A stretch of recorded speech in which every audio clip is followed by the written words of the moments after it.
A Russian man tailgated an unsuspecting passenger through security at a Denmark airport before he boarded a U.S.-bound flight without a passport or ticket the next day, prosecutors said. Sergei Vladimirovich Ochigava, 46, was found guilty after sneaking on board a Scandinavian Airlines flight from Copenhagen to Los Angeles International Airport on November 4, 2023.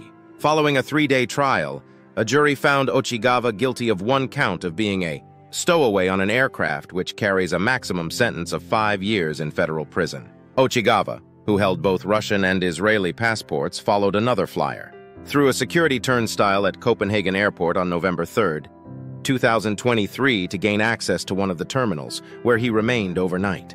The following day, Ochigava later boarded Scandinavian Airlines Flight 931 undetected. During the 11-hour flight, cabin crew members noticed Ochigava switching between multiple seats that were listed as unoccupied. Ochigava was stopped by Customs and Border Protection (CBP) officers after landing at LAX on November 4, when his name failed to appear on any incoming international flight records, including the Scandinavian Airlines flight manifest. He had also failed to produce any identification or travel documents when asked, and none of his stories had added up to the officials questioning him. Ochigava gave false and misleading information about his travel to the United States, including telling CBP that he left his passport on the airplane, the statement read. CBP officers searched through Ochigava's bags, finding what appeared to be Russian identification cards and an Israeli identification card, federal officials said in court documents.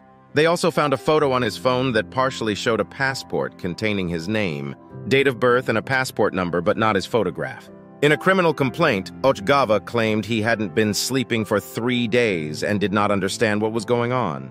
The complaint, filed in Los Angeles federal court 2 days after his arrest, also detailed how Ochigava had wandered around the cabin during the flight and attempted to talk to other passengers who ignored him. He also ate 2 meals during each meal service and at one point attempted to eat the chocolate that belonged to Ochigava, guilty of one count of being a stowaway on an aircraft. Ochigava, who said he could have had a plane ticket to the U.S., also couldn't explain why he was in Copenhagen in the first place or how he had snuck past security at the airport. He has been in federal custody since his arrest at LAX on November 4. U.S. District Judge George H. Wu scheduled a sentencing hearing for February 5th. With Postwire's